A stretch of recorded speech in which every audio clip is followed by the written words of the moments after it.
Masih bersama saya Syifa Aulia dalam Berita Kaltim hari ini. Kembali kami sampaikan 3 berita utama Kaltim hari ini.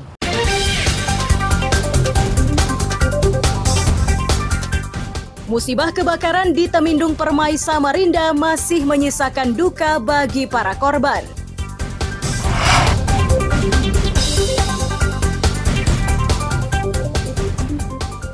Kemacetan arus lalu lintas di Jembatan Baru Samarinda semakin parah. Warga kecewa karena petugas tidak terlihat.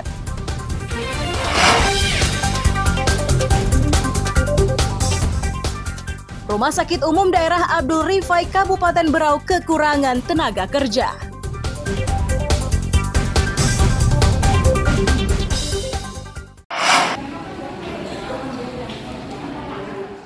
Rumah Sakit Umum Daerah Abdul Rifai Tanjung Redep Kabupaten Berau saat ini kekurangan tenaga perawat, apoteker, gizi, akuntansi, dan administrasi. Jumlah pegawai yang dibutuhkan oleh rumah sakit ini sebanyak 32 orang. Untuk memenuhinya, rumah sakit melalui Badan Layanan Umum Daerah atau BLUD membuka lowongan. Tercatat 156 orang yang sudah mendaftarkan diri. Tenaga baru ini sangat dibutuhkan seiring rencana pengembangan rumah sakit. Kami dalam hal pengembangan RSUD pertama adalah tenaga profesi perawat dan apoteker. Karena kami nantinya akan membuat satu layanan baru, yaitu unit dialisis. Itu membutuhkan staf atau karyawan yang baru. Kita butuhkan kurang lebih 32 aja Pak ya. 32 yang kita butuhkan. Dari tenaga apoteker, tenaga apa lagi? Apoteker, akuntansi, kemudian perawatan, kemudian gizi, dan tenaga administrasi. Saat ini calon tenaga baru ini masih mengikuti seleksi untuk menentukan lolos dan tidaknya menjadi pegawai rumah sakit. Tentunya asal adik-adik semua yang Amir Hamzah dan Miko Gusti melaporkan dari Kabupaten Berau. final nanti adik-adik tidak menjadi akhir sebenarnya. Kenapa? Sampai beberapa tahun ke depan. Dinas Pertanian dan Peternakan Kabupaten Berau memastikan produksi padi 7 tahun terakhir terus menyusut. Meski begitu, hasil panen yang didapat dinilai masih memenuhi target produksi, yakni sebesar 3,26 ton per hektar. Data di dinas ini tahun 2016 produksi padi mencapai 41,33 ton per hektar. Tahun 2017 menurun menjadi 40,59 ton per hektar. Penurunan ini terus terjadi hingga tahun 2020.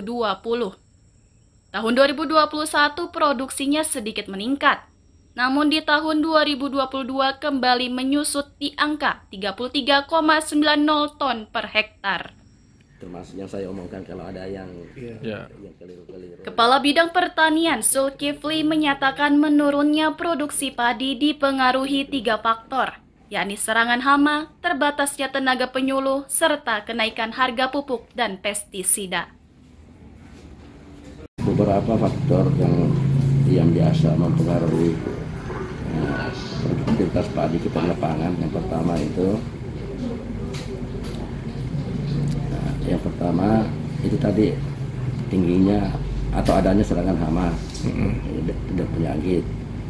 Yang kedua, kemampuan kita untuk menjangkau semua petani-petani kita ini di lapangan sangat terbatas, disebabkan karena jumlah penyuluh kita juga sangat sedikit. Yang ketiga itu tadi sarana khususnya pupuk dan pestisida ini cukup tinggi harganya, sehingga petani-petani kita kesulitan juga untuk memenuhi sarana produksinya ini dalam meningkatkan produktivitasnya.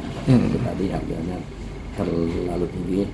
Namun di sisi lain dari pemerintah, apakah itu pemerintah kabupaten, provinsi maupun APBN, masih ada sarana-sarana produksi yang diturunkan ke Kabupaten Berau. Sentra padi di Kabupaten Berau tersebar di 3 kecamatan, yakni Tabalar, Teluk Bayur, dan Gunung Tabur. Amir Hamzah dan Miko Gusti melaporkan dari Kabupaten Berau.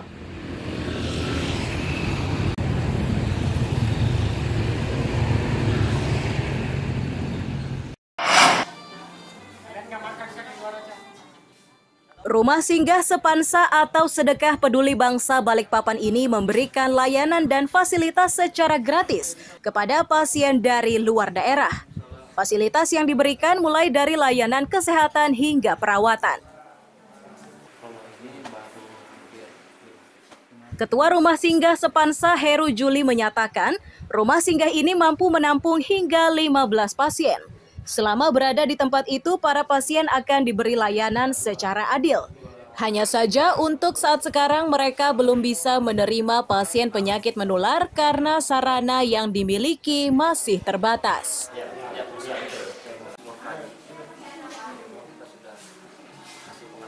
Di mana bisa digunakan yang masyarakat dari luar maupun dari dalam yang membutuhkan tempat singgah sementara dikarenakan akses ataupun biaya, kami memberikan fasilitas di sini secara gratis. Oke, itu contohnya pasien yang bagaimana, Pak? Ya, di mana pasien untuk semua diagnosa apapun terkecuali diagnosa yang menular. Jadi kita akan bantu di sini dalam penanganan medisnya, tempat istirahatnya, dan untuk jalannya berobat nantinya ke rumah sakit selanjutnya. Oke, ada berapa total kamar yang ada di rumah singgah ini? Ya, untuk kamar sendiri ada 3 kamar, ya, tetapi bisa digunakan di halaman ruang tengah, jadi bisa mengambil suatu kapasitas pasien sebanyak 15 pasien. Jadi anaknya mutasi pekerjaan. Rumah singgah yang didirikan untuk menolong pasien dari luar Balikpapan ini sudah dilengkapi sejumlah alat kesehatan dan obat-obatan. Pasien yang menginap di rumah singgah ini akan mendapatkannya secara gratis.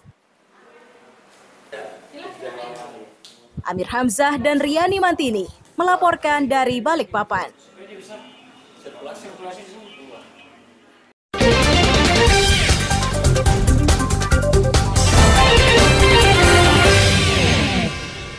Pemirsa, berita tadi menjadi akhir perjumpaan kita hari ini. Saya Syifa Aulia, pamit undur diri, selamat pagi dan selamat beraktivitas.